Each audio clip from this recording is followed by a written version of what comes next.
히브리서 2장 1절부터 14절까지입니다. 히브리서 2장 1절부터 4절 교독하겠습니다. 그러므로 우리는 들은 것에 더욱 유념함으로 우리가 흘러 떠내려가지 않도록 감히 마땅하니라. 천사들을 통하여 하신 말씀이 강구하게 되어 모든 범죄함과 순종하지 아니함이 공정한 보응을 받았거든. 우리가 이같이 큰 구원을 등한히 여기면 어찌 그 보응을 피하리요. 이 구원은 처음에 주로 말씀하신 바요 들은 자들이 우리에게 확증한 바니 하나님도 표적들과 기사들과 여러 가지 능력과 및 자기의 뜻을 따라 성령이 나누어 주신 것으로서 이들과 함께 증언하셨느니라. 아멘. 지난주에는 히브리서 첫 시간 말씀을 드렸습니다. 히브리서가 쓰인 배경과 선지자들보다 뛰어나신 예수님에 대해서 말씀을 드렸습니다. 오늘은 주보에도 나와 있지만 전체적인 본문은 히브리서 1장 4절부터 2장 18절까지의 말씀을 저희가 요약해서 말씀을 드리도록 하겠습니다. 그러니까 오늘 설교 듣고 나서 반드시 히브리서 1장 4절부터 2장 18절까지를 집에 가서서 꼼꼼히 다시 설교를 확인하는 그런 시간을 가지시기를 바랍니다. 베레아 사람이 나오는데 사도행전 17장에 보면 베레아 사람은 아주 신사적이고 굉장히 탐구적이어서 설교를 들으면 그 설교가 성경 말씀하고 맞는지 안 맞는지를 자기들이 성경을 통해서 확인을 했다라고 하는 말씀이 사도행전 17장 11절 12절에 나옵니다. 여러분들도 오늘 말씀을 듣고 히브리서 1장 2장을 집에서 꼭 상고하시기를 부탁드립니다. 오늘 본문의 주제는 천사보다 뛰어나신 예수라고 하는 큰 주제를 가지고 있습니다. 당시 사람들은 유대 신비주의의 영향으로 천사에 대한 경외감을 가지고 천사처럼 그렇게 예배하기를 사모하는 사람들이 있었고, 또 영지주의라고 하는 혼합주의 이단 사상의 영향으로 육체와 세상을 열등하게 여기거나 죄악시하는 그러한 흐름에 영향을 받고 있었습니다. 극심한 박해 가운데서 이렇게 잘못된 가르침을 따라서 믿음을 떠나가는 사람들이 많이 있었습니다. 그래서 오늘 본문은 바로 그것을 바로 잡아주고 그것에서 절대 흘러 떠내려가지 말라라고 말씀하고 있습니다. 전체적인 본문을 구조를 말씀을 드리면 1장 4절부터 14절의 말씀은 바로 천사보다 뛰어나신 하나님이신 예수에 대해서 설명을 하고 있는 것입니다. 자, 한번 따라 하시겠습니다. 천사보다 뛰어나신 하나님이신 예수. 예, 그렇게 말씀을 하고 있고, 히브리서 2장 5절부터 14절 18절까지는 자, 따라 하시겠습니다. 천사보다 뛰어나신 사람이신 예수. 예, 앞부분은 하나님이신 예수가 바로 천사보다 뛰어나다. 뒤에 부분은 사람이 되신 예수는 천사보다 뛰어나고 사람이 되신 이유가 있다라는 것을 말씀을 하고 있는 것입니다. 그리고 중간에 하고 싶은 이야기를 하는 거예요. 히브리서 2장 1절부터 4절에는 그러니까 절대로 이 말씀에서 떠내려가지 말라, 그렇게 경고하는 겁니다. 이러한 구조는 성경의 구조예요. 성경이 쓰인 그 문학 구조입니다. 성경을 해석할 때는 이러한 구조로 해석을 합니다. A, B, A 다시라고 하는 거예요. 이런 구조를 유식한 말로 include라고 합니다. 그리고 수미쌍관법이라고 합니다. 수미쌍관, 머리 미, 꼬리 미, 머리하고 꼬리가 서로 관계를 이룬다라고 하는 구조예요. 우리는 쉽게 말해서 먹는 걸로 잘 이해를 하니까 샌드위치 구조다 이렇게 얘기를 합니다. 샌드위치 아시죠? 어떻게 생겼는지? 샌드위치가 맨 밑에 뭐 있어요? 그리고 그 가운데 뭐 있어요? 잔뜩 있다는 거, 중요한 거 들어가고 맨 위에 뭐 들어가요? 빵 들어가요. 그러한 구조다. 그래서 A, B, A 다시 이런 구조로 바로 되어 있습니다. 오늘 본문도 바로 1장 4절부터 14절까지는 하나님이신 예수가 천사보다 뛰어나다. 히브리서 2장 5절부터 18절까지는 사람이 되신 예수는 천사보다 뛰어나다 라고 하는 이야기를 하고, 그 가운데 하고 싶은 강조하는 이야기를 이제 우리에게 경고해주고 있는 말씀입니다. 자, 우리는 예수 그리스도에 대한 바른 이해와 믿음을 가지고 그분이 베푸신 큰 구원을 가장 귀하게 여기시고 놓치지 않으시기를 주의 이름으로 축원합니다. 자, 그래서 첫 번째 부분 1장 4절부터 14절까지의 말씀을 정리해 드리겠습니다. 자, 예수님은 천사보다 훨씬, 이거 비교할 수조차 없게 뛰어나신 분입니다. 예수님은 하나님 아버지의 영광스러운 이름을 받아오셨다라고 말씀하고 있습니다. 4절에 나오죠. 히브리서 1장 4절에 보면 그가 천사보다 훨씬 뛰어남은 그들보다 더욱 아름다운 이름을 기업으로 얻으심이니. 자, 예수님은 누구의 이름을 받아오셨습니까? 네. 요한복음 17장 6절과 11절부터 12절에 보면 예수님은 아버지의 이름을 받아오셨다라고 우리에게 분명하게 말씀하고 있습니다. 세상 중에서 내게 주신 사람들에게 내가 아버지의 이름을 나타내었나이다. 예수가 나타낸 이름 뭐예요? 아니, 그 아버지의 이름이 뭐냐고요? 예수죠. 예수님이 무슨 이름을 나타냈어요, 세상에? 예수 이름 나타냈어요. 그러면 아버지의 이름이 뭐란 얘기예요? 네. 아버지의 이름을 나타냈나이다. 그들은 아버지의 것이었는데 내게 주셨으며. 그러니까 잃어버린 아들들을 찾아서 그 아버지 이름을 알게 했다는 거예요. 그들은 아버지의 말씀을 지켰나이다. 그래가지고 잃어버린 자식들을 찾아서 아버지 찾아주고 그들이 이제 아버지 말씀 지키게 했다는 거예요. 자, 우리는 하나님 아버지를 잃어버렸다가 다시 돌아온 자들입니다. 할렐루야. 그 아버지 이름 기억해야겠죠. 그거 누가 알려주셨어요? 예수님이. 자, 또 11절 12절 나는 세상에 더 있지 아니하오나 그들은 세상에 있사옵고 나는 아버지께로. 오늘 중요한 말씀입니다. 잘 귀 기울여 들으시기 바랍니다. 그들은 세상에 있사옵고 나는 아버지께로 가옵나니 거룩하신 아버지여 내게 주신 아버지의 이름으로 그들을 보존하사. 자, 내게 주신 누구의 이름? 아버지의 이름. 자, 마리아에게 성령께서 잉태하리라 하시고 나서 이름을 무엇이라 하라고 하셨어요? 예수라 하라고 했어요. 이름을 예수라 하라. 그런데 그거 누가 주신 누구의 이름이라고요? 아버지의 이름이라는 거예요. 그래서 하나님 아버지의 이름은 예수고 아들의 이름도 예수예요. 그래서 아버지의 이름을 아들에게 주셔서 그가 세상에 알게 하시고 그 이름으로 우리를 보존하게 하셨다라고 이야기를 말씀하고 있습니다.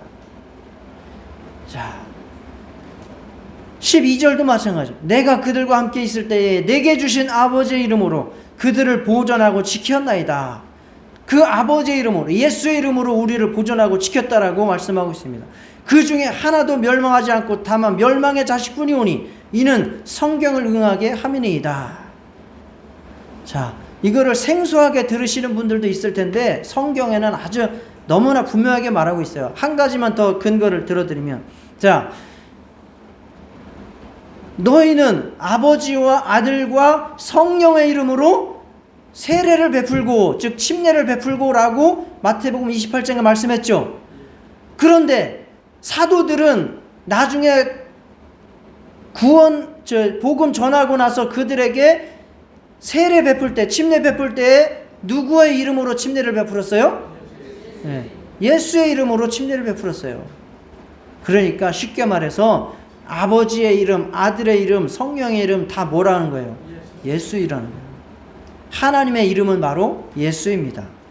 그래서 예수 이름에 권세가 있고 예수의 이름으로 제사하고 예수의 이름으로 귀신도 떠나고 예수의 이름으로 기도 응답도 받고 예수의 이름으로 우리의 모든 문제들이 해결되는 줄 믿습니다. 그렇게 예수의 이름을 우리에게, 예수에게, 아들에게 주셔서 오시게 하셨고, 그래서 그분이 얼마나 놀랍고 영화로운 분이신가, 하나님이신가 라는 것을 말씀을 하고 있어요. 천사는 아무리 화려하고 신비로워도 하나님께서 부리시는 종에 불과하다라고 계속 강조하고 있습니다. 히브리서 1장 4절부터 보시면 됩니다. 누가 언제 천사들에게 아들이라고 한 적이 있느냐? 천사에게 아들이라고 한 적이 없다. 그들은 하나님의 일을 하라고 만들어서 시킨 뭐다? 종들이다. 그래서 그들을 불꽃으로 바람으로 일꾼으로 삼으신다라고 말씀하고 있잖아요. 7절에 천사들에 관하여는 그는 그의 천사들을 바람으로 그의 사역자들을 불꽃으로 삼으시느니라. 그러니까 그들은 일꾼이에요. 종이에요. 하나님의 종들이에요. 그러나 예수는 하나님의 아들이시다라고 말씀을 하시고 있습니다. 그는 만유를 창조하신 분이시며 만유를 통치하실 분이시다. 자, 10절에 보면 주여 태초에 주께서 땅에 기초를 두셨으며 하늘도 주의 손으로 지으신 바라. 바로 예수는 창조주다라고 하는 거예요. 그것들은 멸망할 것이나 오직 주는 영존할 것이요 그것들은 다 옷과 같이 낡아지리니 의복처럼 갈아입을 것이요 그것들은 옷과 같이 변할 것이나 주는 여전하여 연대가 다함이 없으리라. 영원한 분이시라는 거예요. 자, 어느 때에 천사 중 누구에게 내가 네 원수로 내 발등상에 되게 하기까지 너는 내 우편에 앉아있으라 하였느냐. 자, 이렇게 천사들은 종으로 예수는 하나님의 품에서 독생하신 아들이시다라고 강조하고 그는 창조주시며 영원한 통치자시다라고 말씀하고 있습니다. 그런데 당시에 교회 안에 정말 그 유대 신비주의의 영향으로 천사를 숭배하는 자들이 생겨났다는 거예요. 천사를 숭배하면서 천사처럼 그렇게 예배하기를 사모하고 그리워하는 자들이 생겨났다는 거예요. 왜 그럴까요? 왜 그럴까요?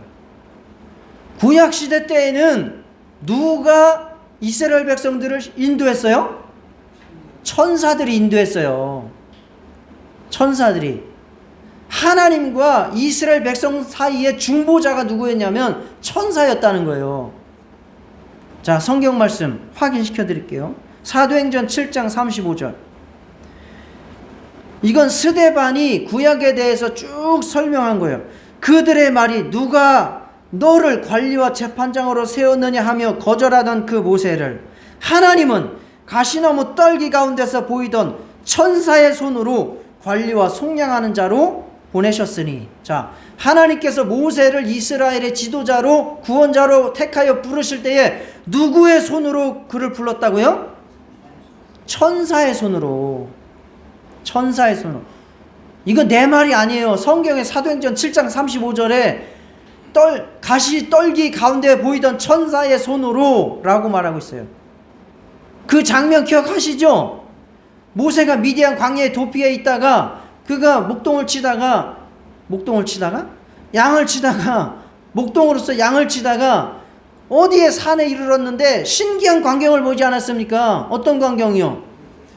가시 떨기에 불이 붙었는데 꺼지지도 않고 계속 타고 있는 거예요. 그래가지고 그게 신기해서 거기 갔는데 내가 선 곳은 거룩한 곳이니 내 발에서 신을 벗으라 하더니 하나님의 말씀이 들리고 그래서 그가 하나님의 택함을 받고 지도자로 부름을 받지 않았습니까? 결국 그렇게 불꽃을 태우고 소리가 들리게 했던 그 활동이 누구의 역사라고요? 근본적으로는 하나님의 역사이지만 그것을 이루고 형상을 나타내면서 모세에게 다가온 자는 누구라요? 천사란 얘기예요. 또 갈라디아서 3장 19절 그런즉 율법은 무엇이냐? 범법함으로 더하여진 것이라. 누구를 통하여? 천사들을 통하여 한 중보자의 손으로 베푸신 것인데 약속하신 자손이 오시기까지 있을 것이라. 바로 구약의 율법을 주어서 율법을 가지고 이스라엘 백성들을 인도했던 그 존재는 바로 천사들이라고 갈라디아에서도 분명하게 말하고 있습니다. 그러므로 이스라엘 백성들이 볼 때에는 천사는 자기들 위에 굉장히 높은 존재예요. 그의 말을 안 들으면 저주를 받는 그러한 존재예요. 그래서 천사들을 숭배하고 높이 여기는, 그리고 천사들이 하나님을 경배하는 것을 굉장히 사모하는 거예요. 우리도 천사들처럼 예배할 수 있었으면, 이러한 사모함을 가지고 있었던 거예요. 그래서 그런 사람들이 많이 있어서 그들이 바로 천사를 숭배하는 이상한 교회 풍토를 만들어버린 거예요. 골로새서 2장 18절 함께 읽읍시다. 시작. 아무도 꾸며낸 겸손과 천사 숭배를 이유로 너희를 정죄하지 못하게 하라. 그가 그 본 것에 의지하여 그 육신의 생각을 따라 헛되이 과장하고. 자, 그래서 교회 안에서도 예수 뭐 중요해? 보이지도 않는데 천사가 더 우리에게 중요하지. 천사는 얼마나 화려해. 구약시대에 천사 말 안 들었다가 죽은 사람도 많고, 천사가 우리한테 얼마나 잘해줬는데, 이런 식의 개념으로 천사를 숭배하고 또 천사처럼 예배하기를 사모해서 천사를 보거나 천사처럼 예배하려거나 하려면 뭐 어떻게 해야 된다는 거예요? 금욕주의를 해요. 금욕주의를. 기도를 막 하루에 한 20시간씩 하거나, 금식을 한 40일씩 하거나, 계속 딴 생각하지 말고 노동을 하거나, 이런 식으로 금욕주의 생활을 해가지고 그들이 천사를 보고 또 천사처럼 예배하고 하는 그러한 교회 문화를 만들어버렸어요. 그래서 그것이 신앙의 등급이 돼요. 나 금식 일주일 했어. 자네는 며칠 했는가? 하루에다가 실패했어. 그 정도 해가지고 무슨 믿음이 있다고 말이야. 금식 일주일 하고 와. 이제 이런 식의. 그래가지고 다른 사람들을 정죄하는 거예요. 그런 걸로. 그런 게 그 당시에 교회에 있었던 거예요. 그렇게 하지 말라는 거예요. 천사를 숭배하는 그런 어리석은 신앙에 빠지지 말라. 천사는 하나님이 부르시는 종들에 불과하다. 바로 하나님의 아들이신 영원한 통치자이신 그 예수, 그분을 바로 온전히 알고 섬기라 라고 말씀을 하는 것입니다. 여기서 한 가지 더 나아가서, 자, 이스라엘 백성들은 아직 하나님의 아들이 되었습니까? 못 되었습니까? 못 되었어요. 왜? 하나님의 아들의 피로 말미암는 죄사함을 못 받았으니까. 그러니까 자, 순서를 정해보세요. 하나님, 천사, 이스라엘 백성이 있어요. 제일 높은 분은 누구예요? 2등은 누구예요? 천사. 3등은 누구예요? 이스라엘 백성. 그러나 자, 이제는 우리는, 또 신약시대의 성도들은 예수의 피로, 하나님의 아들의 피로 죄사함 받았습니까? 못 받았습니까? 받았어요. 그러면 순서를 정해보세요. 1번 누구예요? 1등 하나님. 2등 성도예요. 성도, 구원받은 성도. 3등은 천사가 되는 거예요. 그런데 왜 구원받은 하나님의 아들이 천사를 숭배하는, 이건 우상 숭배예요. 그래서 히브리서 1장 14절 성경 있으신 분들 같이 읽겠습니다. 시작. 모든 천사들은 섬기는 영으로서 구원받은 자들을 섬기려. 자, 다시 한번. 모든 천사들은 섬기는 영으로서 구원받은이 아니에요. 구원받을 상속자들이니까 예수를 말하는 거예요. 예수 믿고 구원받을 자들을 말하는 거예요. 예. 예수 믿고 구원받을 우리 모두 상속자들을 위하여 섬기라고 보내셔. 천사들은 하나님의 자녀든 하늘나라의 상속자든 우리들을 섬기라고 보낸 자들이에요. 여러분들이 천사를 숭배할 자가 아니라 천사들이 우리가 하나님의 일을 할 때에 돕는 자들이 된다는 사실을 기억하시기를 주의 이름으로 축원합니다. 우리의 신분이 얼마나 높아지는지를 보세요. 이게 바로 혁명적인 사건인 거예요. 세상 사람들이 이게 혁명이다, 저게 혁명이다 말하지만, 우리 인간의 신분이 이렇게 천사보다 높아지는 이 사건이 가장 혁명적인 사건인 것을 믿으시기 바랍니다. 자, 천사보다 뛰어나신 사람이신 예수에 대해서 말씀드리겠습니다. 유대인들은 하나님이 사람이 되셨다는 사실을 쉽게 받아들이지 못합니다. 왜? 하나님이 어떻게 사람이 되냐는 거죠. 그래서 히브리서 기자는 2장 5절부터 18절에서 사람이 되신 하나님의 아들 예수에 대해서 말씀하고 있습니다. 그러면 왜 이렇게 그 당시의 사람들이 사람이 되시는 것에 대해서, 하나님이 사람이 되는 것에 대해서 그렇게 거부하고 믿지 못했는지에 대해서 말씀드리겠습니다. 이것은 바로 영지주의 영향을 많이 받았습니다. 영지주의 영향. 영지주의 말은 많이 들어보셨죠? 그러나 이 개념을 이해하고 있는 사람은 많지 않습니다. 영지주의라고 하는 것은 하나의 단일 어떤 종교가 아니에요. 여러 가지의 종교에 뒤섞여 있는, 혼재해 있는 사상들이에요. 예를 들어서 여러분들이 고등학교 때나 공부를 좀 했으면 다 들어봤을 만한 플라톤이라고 하는 사람도 바로 이 영지주의의 영향을 받고 미친 사람이에요. 플라톤의 주된 사상 중에 하나가 바로 이원론이에요. 이원론이 뭐죠? 네, 영혼과 육체인데, 플라톤이 말한 거는 보이지 않는 정신세계, 영적 세계, 이것은 아주 선하고 거룩한 거예요. 그 이데아라고 했죠. 그러나 물질 세계, 육체의 세계는 아주 보잘것이없고 아주 죄악스럽다라고 말한, 보통 이런 식의 개념들이 그 당시에 종교들마다 다 일부분씩 다 있는 거예요. 기독교에도 있을 뿐만 아니라 유대교도 있고, 조로아스터 교회도 있고, 별의별 많이 교회 다 있어요. 이게 다 있어. 그리스 철학에도 있고, 로마의 종교 다 있어. 그래가지고 이런 것들이 짬뽕이 돼가지고 기독교에 영향을 미쳐서, 기독교에 영향을 미친 많은 세력들이 있는데 3대 세력 중에 하나의 영지주의가 들어갈 정도입니다. 자, 첫째 기독교를 방해하고 영향을 미친 세력은 바로 유대교예요. 유대교가 기독교에 영향을 미쳤습니다. 방해를 하거나 미혹시켰다, 그 말입니다. 또 하나는 로마의 황제 숭배 신앙이 바로 기독교에 영향을 미쳤어요. 그리고 세 번째로 든다면 바로 이 영지주의입니다. 영지주의가 대단히 기독교에 영향을 많이 미쳤습니다. 그것을 간단하게 말하면 바로 영은 선하고 육체는 악하다라는 거예요. 그래서 여러분들에게 이해를 시켜드리기 위해서 기독교적 영지주의가 어떠한 사상 체계를 가지고 있는지 말씀을 간단하게 드릴게요.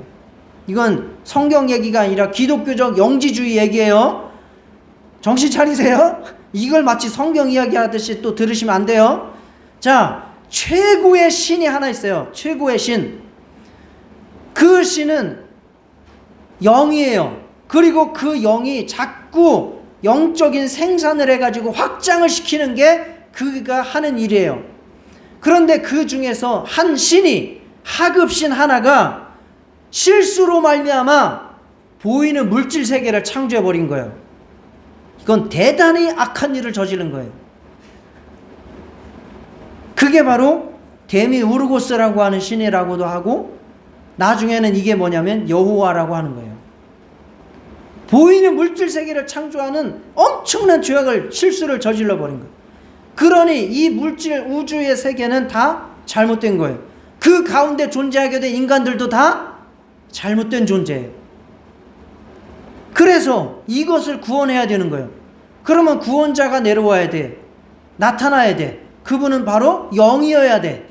그래서 영인 예수가 이 세상에 침투해 들어왔고, 그가 우리에게 신비한 지식과 신비한 체험을 주시고, 그래서 신인 합의를 통해서 그 깨달음으로 구원을 받을 수 있어요. 그런데 예수가 육체로 왔는데, 그래서 그 사람들은 예수는, 하나님의 아들은 예수는 절대로 육체로 왔다라고 말하지 않아. 그러면 어떻게 말하는? 그냥 가짜로, 육체로 나타난 예수는 가짜예요. 그 안에 영이 그 안에 영으로서 스며 들어온 거고, 육체로 나타난 그 존재는 가짜라는 거예요. 쉽게 말해서 어떤 다른 사람 속에 예수의 영이 들어와 있다는 얘기예요. 이거를 가연설 혹은 환영설 또는 환상설이라고 합니다. 그들의 말은 예수는 구원자인데 절대로 육체를 갖고 오지 않았다. 왜? 육체는 악한 거니까. 그래서 그들의 주장에 따라서 예수는 육신으로 오신 게 아닙니다. 그리고 예수님을 통해서 신비한 깨달음을 통해서 구원은 받아야 돼요. 이제 이러한 주장을 가지고 있는 거예요. 그래서 그들은 예수가 육체로 오셨다거나 육체로 오셔서 죽었다거나 고난을 당했다거나 그랬다가 부활했다거나 이건 다 가짜라는 거예요.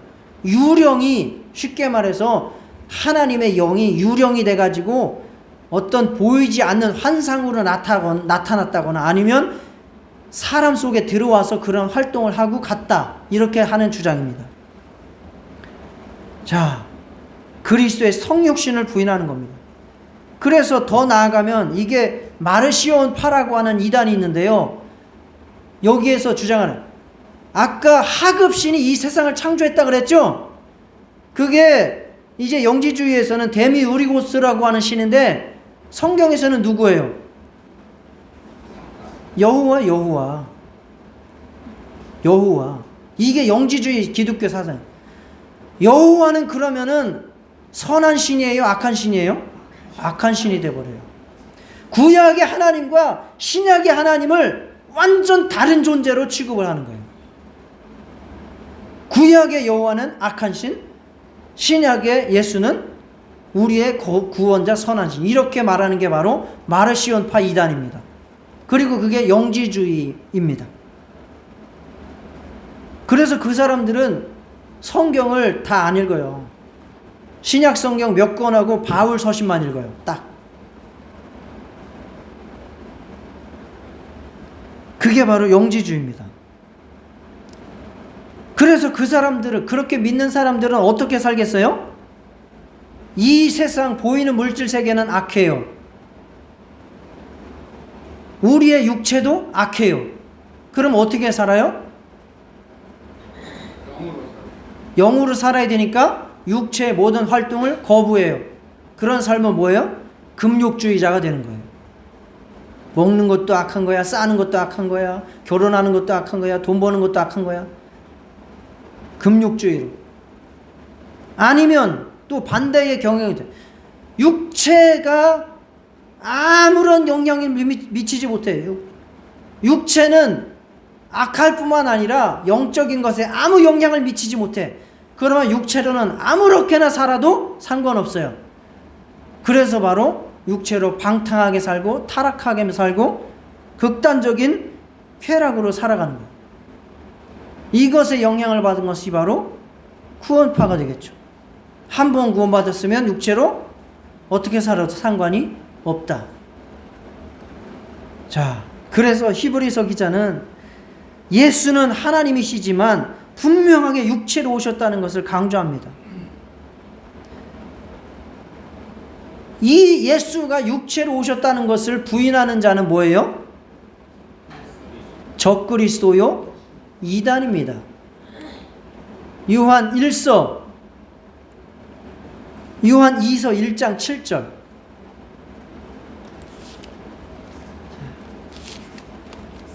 제가 읽어드릴게요. 요한 1장 7절. 미혹하는 자가 세상에 많이 나왔나니 이는 예수 그리스도께서 육체로 오심을 부인하는 자라. 이런 자가 미혹하는 자요 적그리스도니. 영지주의가 얼마나 기독교에 영향을 많이 미쳤는지요. 여기 신약 성경의 대부분의 내용은 영지주의에 대한 경계입니다. 예수께서 육체로 오신 것을 부인하는 자가 적그리스도요 미혹하는 자다. 예수님의 성육신을 굳게 믿으시기를 주의 이름으로 축원합니다. 그분은 육체로 오셨고 육체로 죽으셨고 육체로 부활하신 분입니다. 자, 그러면 왜 굳이 하나님의 아들이 육체가 되셨을까요? 그 이유에 대해서 육체로 오신 예수가 뛰어남을 설명하면서 7가지를 말하고 있어요. 히브리서 2장 5절부터 18절까지 예수님이 하나님의 아들이 육체를 입고 오신 이유를 7가지를 말하고 있는데 제가 간단하게 3가지로 말씀을 드리도록 하겠습니다. 자, 졸리시죠? 정신 바짝 차리지 않으면 잘못됐습니다.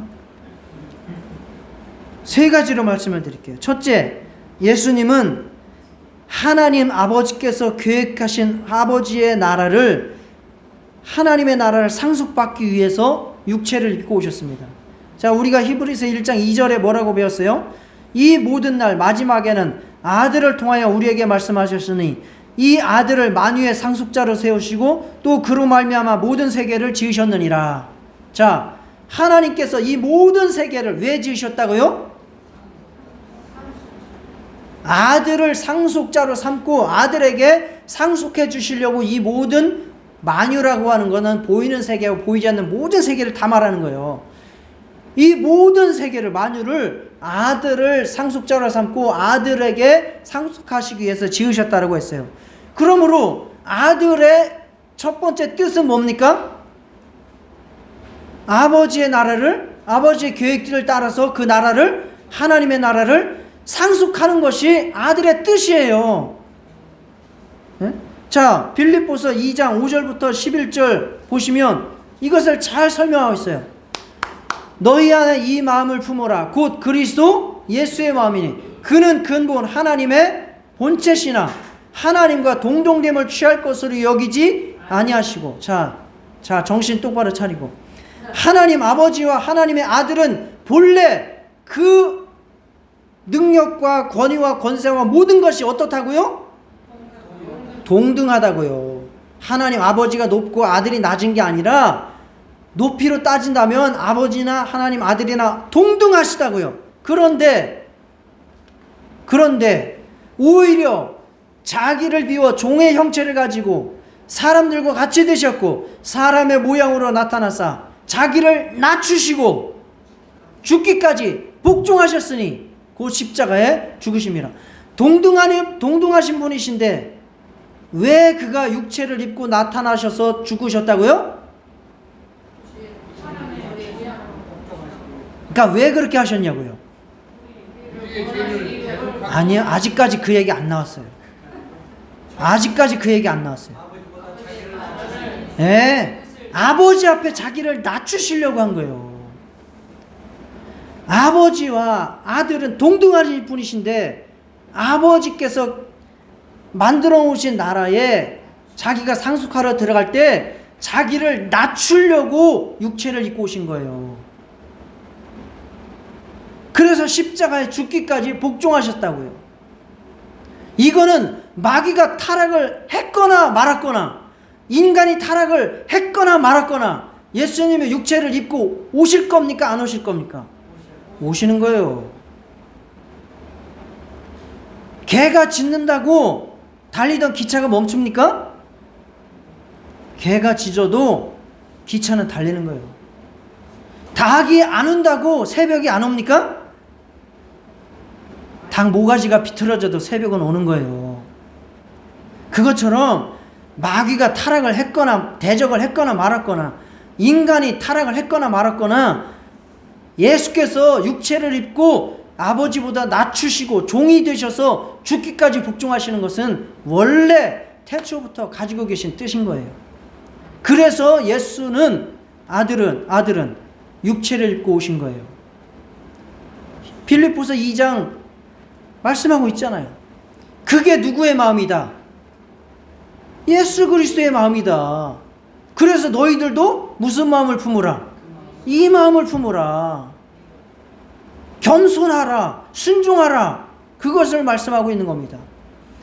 계속해서 빌립보서 2장 9절부터 보면, 이러므로, 왜? 어떻게 했으므로? 낮춰서 자기를 종이 되고 죽기까지 복종하심으로 하나님이 그를 지극히 높여 모든 이름 위에 뛰어난 이름을 주사 하늘에 있는 자들과 땅에 있는 자들과 땅 아래에 있는 모든 자들로 모든 무릎을 예수의 이름에 꿇게 하시고, 그렇게 복종하셨더니 아버지께서는 아이고 아들 그렇게 안 해도 되는데 왜 그렇게까지 하십니까? 그래서 당신이 영광을 받으시는 겁니다 라고 아들에게 높은 뛰어난 이름을 주실 뿐만 아니라 하늘과 땅과 땅 아래의 모든 만물이 예수 이름에 무릎을 꿇게 하셨다. 즉 하늘나라를 상속시켜 주셨다 그 말입니다. 여기에 마귀 나옵니까 안 나옵니까? 인간 타락 나옵니까 안 나옵니까? 안 나와요. 바로 하나님 아버지와 아들의 그 관계 속에서 바로 이러한 육체를 입고 오시는 일이 있었다는 것입니다. 빌립보서 2장 11절에 마지막으로 보면 모든 입으로 예수 그리스도를 주라 시인하여 하나님 아버지께 영광을 돌리게 하셨느니라. 이제 사람이 나오는 거예요. 이제 사람은 그 아버지와 아들의 거대한 계획과 관계 속에서 거기에 예수의 이름을 시인함으로 말미암아 그 계획 속에 어떻게 되는 거예요? 동참하게 되는 거예요. 자, 히브리서 2장 오늘 본문 바로 뒤에부터 보세요. 하나님이 우리가 말하는 바 장차 올 세상을, 즉 하나님의 나라를 천사들에게 복종하게 하심이 아니라 천사들에게 이거 상속 주려고 하는 거 아니야. 천사들에게 복종시키려고 하는 게, 누군가가 어디에서 증언하여 이르되, 이거 구약 성경을 인용하는 거예요. 사람이 무엇이기에 주께서 그를 생각하시며 인자가 무엇이기에 주께서 그를 돌보시나이까. 바로 인자가 되신 예수. 자, 그를 잠시 동안 천사보다 못하게 하시며 영광과 존귀로 관을 씌우시며 만물을 그 발 아래에 복종하게 하셨느니라. 이것도 똑같은 말씀이에요. 왜 하나님의 아들을 천사보다 잠시 동안 못하게 불편하게 낮추셨는가 라는 이유가 뭐라고 나와요? 8절에 만물을 그 발 아래에 복종하게 하셨다고요. 만물로 그에게 복종하게 하셨다. 그래서 예수는 이것을 위해서 잠시 동안 천사보다 못하게 불편하게 육체를 입고 오셨다라고 말씀하고 있습니다. 복종하지 않은 것이 하나도 없어야 하겠으나 지금 우리가 만물이 아직 그에게 복종하고 있는 것을 보지 못하고 지금 세상 아직 완전한 심판이 이루어지지 않았기 때문에 아직 하나님의 나라에 속하지 않은 자들이 하나님을 향해서 대항하고 대적하고 불신하고 있는 세상에 대해서도 말씀하고 있는 겁니다. 자, 히브리서 2장 10절에 만물이 그를 위하고 또한 그로 말미암은 이가 많은 아들들을 이끌어 영광에 들어가게 하시는 일에 그들의 구원의 창시자를 고난을 통하여 온전하게 하심이 합당하도다. 자, 구원의 창시자를 고난을 통하여 온전하게, 하나님의 아들이 얼마나 겸손하신지 아시겠어요? 하나님의 아들이 얼마나 겸손하신지. 창조주시고 만왕의 왕이신데 그가 아버지 앞에 종처럼 낮추시고 죽기까지 복종하신 겁니다. 그것이 바로 육체가 되신 첫 번째 이유입니다. 그것에 대해서 근거를 한 가지 더 말씀을 드리면 요한복음 14장 29절부터 31절이에요. 자, 예수께서 이제 십자가를 질 것이에요. 그것에 대해 이제 일이 일어나기 전에 너희에게 말한 것은 일이 일어날 때 너희로 믿게 하려 함이라. 일이 일어난다는 것은 바로 뭐예요? 십자가에서 죽는 걸 말하는 거예요. 이후에는 내가 너희와 말을 많이 하지 아니하리니 이 세상에 임금이 오겠음이라. 자, 이 세상에 임금이 와서 자기들이 할 일을 할 거예요. 뭔 짓을 할 거예요? 자, 그러나부터 같이 읽겠습니다. 시작. 그러나 그는 내게 관계할 것이 없으니 오직 내가 아버지를 사랑하는 것과 아버지께서 명하신 대로 행하는 것을 세상에 알게 하려 함이로라. 자, 예수님께서 십자가에 죽으시는 것은 마귀 때문에 죽으시는 거예요? 아니요. 여기서 그는 마귀를 말하는 거예요. 그는 내게 관계할 것이 없다. 내가 지금 십자가에 죽는 거는 내가 아버지를 사랑하는 것과 아버지께서 명령하신 대로 행하는 것 뿐이야 라고 말하는 거예요. 예수가 육체가 되신 이유, 첫째, 아버지 앞에서 겸손함으로 순종하신 것입니다. 할렐루야. 둘째, 예수께서 육체가 되신 이유. 히브리서 2장 14절. 자녀들은 혈과 육에 속하였으며 그들 또한 같은 모양으로 혈과 육을 지니심은, 혈과 육을 지니셨다는 게 뭐예요? 육체가 되셨다는 거예요. 천사보다 낮아지는 모습으로 나타나셨다 그 말이에요. 심은 죽음을 통하여 죽음의 세력을 잡은 자 마귀를 멸하시며, 그렇게 죽는 과정에서 마귀를 멸하는 역사가 있어야 됐다 그 말입니다. 그래서 두 번째는 바로 예수께서 육체가 되신 이유는 하나님을 대적한 자 마귀를 멸하시기 위해서. 요한일서 3장 8절 함께 읽겠습니다. 시작. 죄를 짓는 자는 마귀에게 속하나니 마귀는 처음부터 범죄함이라. 하나님의 아들이 나타나신 것은 마귀의 일을 멸하려 하심이라. 예. 마귀의 일을 멸하시려. 마귀는 사망 권세를 가지고 있어요. 공중 권세를 잡고 있는 놈입니다. 흑암의 권세 가지고 있는 놈입니다. 권세 허락했어요. 자, 에베소서 2장 2절에 그때 너희는 그 가운데 행하여 이 세상 풍조를 따르고 공중의 권세 잡은 자를 따랐으니, 즉 지금 불순종의 아들들 가운데 역사하는 영이라. 공중의 권세 잡은 자 마귀가 역사를 하고 있었다. 고린도후서 4장 4절에도 이 세상의 신이, 이 세상 신이 믿지 아니하는 자들의 마음을 혼미하게 하여 그리스도의 영광의 복음의 광채가 비치지 못하게 함이니. 이게 바로 마귀의 짓이고 마귀의 일인 거예요. 그래서 그는 하나님의 아들이 나타나니까 하나님의 아들을 어떻게 했어요? 자기의 사망 권세, 죽음의 권세로 십자가에 못 박아 죽인 거예요. 그러나 예수는 죄가 있습니까? 없습니까?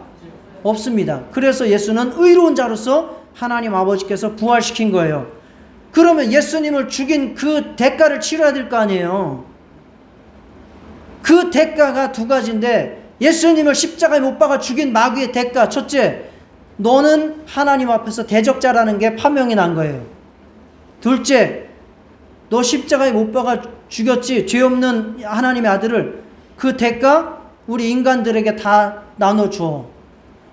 그래서 마귀는 바로 거기에서 정죄받고 이제 심판받을 일만 기다리고 있는 것입니다. 그러니까 이 세상에 마귀 게임 따라가봤자 같이 지옥에 가는 것밖에 없습니다. 마귀 게임 따르지 말고 영원한 통치자 예수 그리스도를 예배하며 따라가시기를 주의 이름으로 축원합니다. 세 번째, 예수께서 육체를 입고 오신 이유. 히브리서 2장 9절에 오직 우리가 천사들보다 잠시 동안 못하게 하심을 입은 자 곧 죽음의 고난 받으심으로 말미암아 영광과 존귀로 관쓰신 예수를 보니, 이를 행하심은, 육체가 되심은 하나님의 은혜로 말미암아 모든 사람을 위하여 죽음을 맛보려 하심이라. 누구를 위해서 죽으셨다고요? 우리 인간들을 구원하기 위해서, 죽기 위해서 바로 육체를 입고 오셨다고요. 자, 히브리서 2장 11절 거룩하게 하시는 이와 거룩하게 함을 입은 자들이 다 한 근원에서 난지라. 그러므로 형제라 부르시기를 부끄러워하지 아니하시고, 예수님께서 피 흘리는 죽음으로 말미암아 그 피를 우리의 영혼에 뿌려주셔서 우리가 거듭나게 하셨어요. 그래서 예수 그리스도와 우리가 한 형제가 되게 하신 것입니다. 그래서 피 흘리는 죽음을 당하기 위해서 육체를 입고 오셨다라고 말씀하고 있습니다. 히브리서 2장 16절에서 18절. 자, 얼마 안 남았으니까 다시. 확실히 천사들을 붙들어 주려 하심이 아니요, 예수께서 육체를 입고 오신 것은 천사를 붙들어 주려고 하신 게 아니고 오직 아브라함의 자손을 붙들어 주려 하심이라. 그러므로 그가 범사에 형제들과 같이 되심이 마땅하도다. 그가 왜 인간의 육체를 입고 인간처럼 뒤서 오셨느냐? 사람을 붙들어 주시려고요. 붙들어 주시려고요. 자, 계속해서 이는 하나님의 일에 자비하고 신실한 대제사장이 되어 백성의 죄를 속량하려 하심이라. 속량, 대신 빚을 갚아준다는 게 속량이에요. 우리의 죄값을 대신 치러 주려고 오셨다. 그가 시험받아 고난을 당하셨은즉 시험받는 자들을 능히 도우실 수 있느니라. 자, 예수께서 육체로 오셨기 때문에 우리가 육체로 당하는 모든 괴로운 슬픔 고난 다 알아요, 몰라요? 알아요. 그래서 예수가 육체로 입고 오신 것은 바로 우리 인간들을 구원하시고 돕는 자가 되시기 위해서 그렇게 오셨다라고 말씀을 하고 있습니다. 자, 그리고 나서 히브리서 2장 1절부터 4절에 이제 우리에게 마지막으로 강조를 하고 있는 거야. 하십니다. 우리는 들은 것에 더욱 유념함으로 우리가 흘러 떠내려가지 않도록 함이 마땅하니라. 그러니까 천사를 숭배하거나 왜 하나님의 아들이 육체를 입고 왔냐는 그러한 이상한 소리에 흘러 떠내려가지 말라는 거예요. 흘러 떠내려간다는 것은 원어로 보면 붕 떠가지고 물이 흘러가는 대로 이렇게 흘러 내려간다 그 말이에요. 뿌리가 박혀있지 못하다는 거예요. 뿌리가 박혀있는 나무는 물이 흘러가도 지탱하고 있습니다.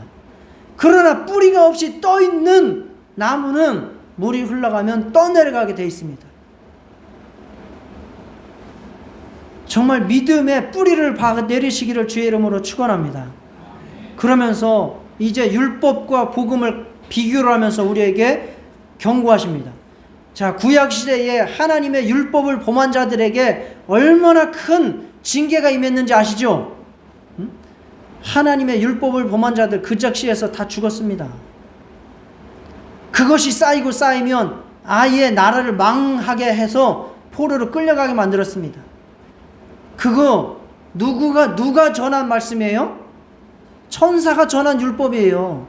그런데 하물며 하나님의 아들이 전해준 진리의 말씀을 우리가 불순종하고 믿지 않으면 어떻게 되겠느냐는 거예요. 어려워요? 쉽게 예를 들어요. 자, 한 대 그 아구창을 제가 때렸어요. 근데 슬쩍 맞았어요. 슬쩍 맞았는데 강냉이가 3개 빠졌어요. 그런데 내가 맘먹고 제대로 정통으로 아구창을 때리면 어떻게 되겠어요? 라고 묻는 거예요. 스쳤는데 쓰리강냉이면 내가 맘먹고 때리면 어떻게 되겠느냐? 라고 묻는 겁니다. 우리가 지금 세상에서 육체로 구하는 것들은 작은 구원들이에요. 여기서 큰 구원을 등한히 여기지 말라는 건데, 건강하게 되는 것, 돈을 많이 버는 것, 출세하는 것, 자녀가 잘 되는 것 다 좋아요. 그러나 이것들은 다 육체적 구원, 작은 구원들이라는 겁니다. 작은 구원들도 귀중하죠. 얼마나 여러분들에게 큰 것입니다. 그러나 큰 구원을 등한히 여기면 어떤 보응을 받겠습니까? 큰 구원, 하나님의 아들로 말미암아 우리를 영원한 죄에서 속량하시고 하나님의 나라를 상속받게 해주신 이 상속자가 되는 이 큰 구원, 이 큰 구원에서 절대 흘러 떠내려가지 않도록 하시기를 주의 이름으로 축원합니다. 다 같이 기도하시겠습니다. 하나님 아버지, 우리가 참으로 하나님께서 우리에게 주신 큰